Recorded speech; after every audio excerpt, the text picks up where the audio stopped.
Adam, with that catch at third man, had you already began celebrating before you'd actually taken it? No, I don't know what happened there. Felt like I plucked it out of nowhere and it stuck, and it did for a second, and then, I don't know, I think the sweat and the impact on the ground, it fell out. Would have been a good one. Would have enjoyed that one. And what about your mindset today, coming in with such a short boundary, bowling into the wind potentially there as well? How did you sort of play that out tactically?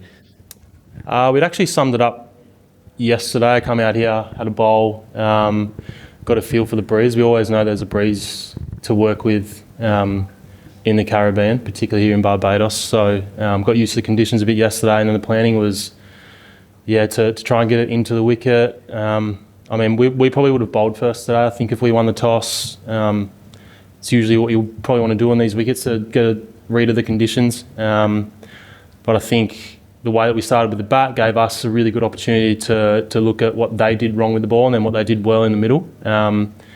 And just looking at what their spinners did, it was obvious there was a little bit of spin, and bowling into the wicket also meant that there was a few balls skidding, and that's my strength, so I kind of stuck to that today. And then bowling to the shorter boundary later, just try to get it under the bat, bowl a few Yorkers as fast as I could, and executed it well. Adam, what did you think England did wrong with the ball?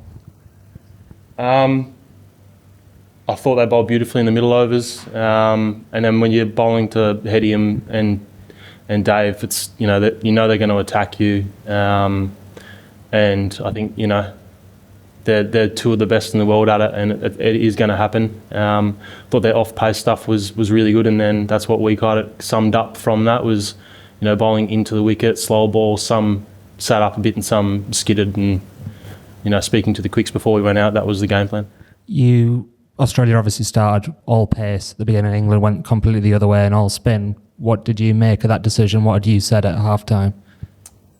I reckon we would have set out our 20 probably before the game, and you work from there. They obviously thought the two left-handers off spin's a good matchup, but honestly defending the short boundary today with the wind as well was pretty easy to get it up in the air and get it for six for the batters. And you saw with Heady just attacking that over, put them under pressure, and as I said earlier, like Heady's one of the best in the world at putting bowlers under the pressure early. Adam, you didn't have much cricket for a fair while leading into this tournament.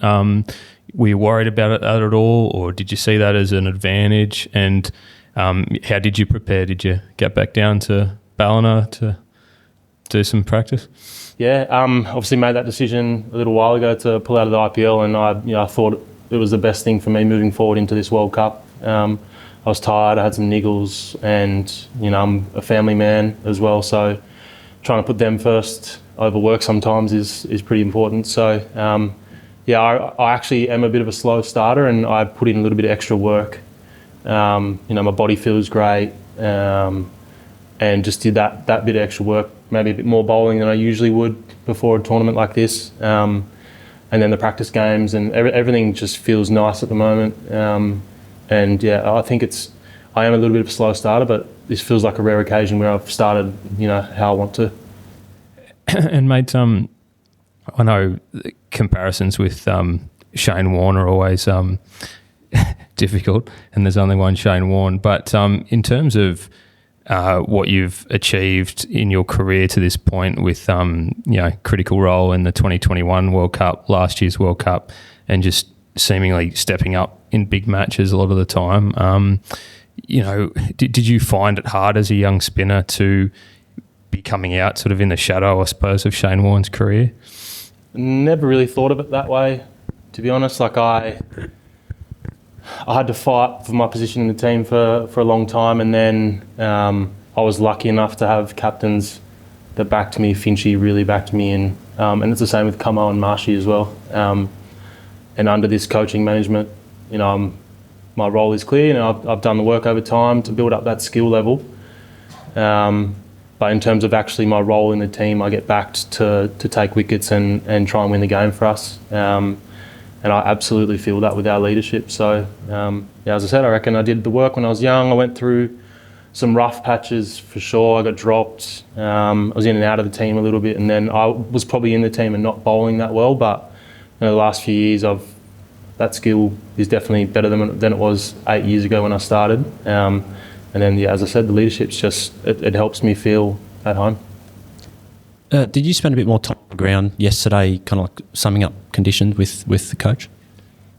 Yeah, it's a beautiful thing about my relationship with Ronnie is that he's invested, and obviously Dan Vittori's not here as well, so working with Ronnie is important. He's knowledgeable about spin bowling, and then having that good bowl with him out of here yesterday really helped against the breeze. Getting the right-handers to hit it out there and getting used to it was really important. So yeah, that little bit of work yesterday definitely helped today.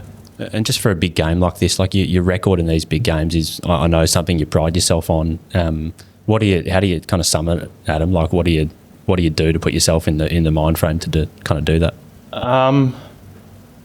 Don't know. I try and play my role. I try and really want to put myself in the position to change the game. We're under the pump early with the ball. They were going at 10s.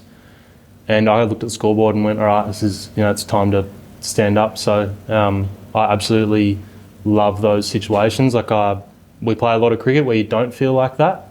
And World Cups is exactly what you play for. And to be in those positions, it gets me going. Yeah. And just kind of on that, like a similar kind of personality, Matt Wade looked pretty fired up for today's game. A, how much does that kind of help all of you guys? And B, what was kind of going on with his thing with when he pulled out?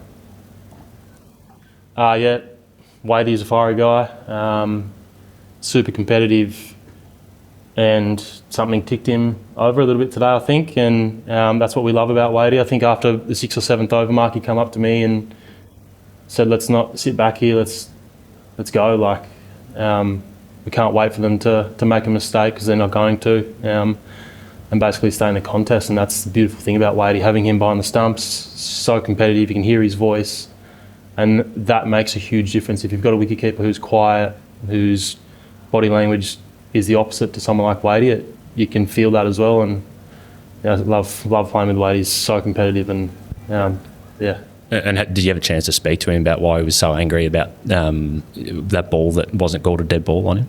I believe that he just thought that, I actually don't know, but he backed away and he played that shot, and I think he felt like it was basically the same as letting it hit him in the leg, kind of a dead ball. But yeah, doesn't take much to fire Wadey up. All good? Great. Oh, I'm sorry, just maybe which one was. Sorry, last one. Down here. Oh, so Adam, from watching from your vantage point during the batting innings, did you sense that the England players were getting frustrated out there, as I suppose can happen in T20 matches? But yeah, there just seemed to be a lot of sort of gesturing amongst each other. Yeah, I think they were under the pump, and it showed. It's so hard to bowl those two in the power play. And if your bowlers aren't summing up the conditions quickly, I guess it can be frustrating. And Hetty and Davey took advantage of it. So, we try not to be like that. We speak about it a bit. Our leadership isn't like that. It's, Camo, Bison, who are very calm. And I think that helps us as bowlers as well. So, yeah. Awesome. Thank you, everyone. Cool. Thanks.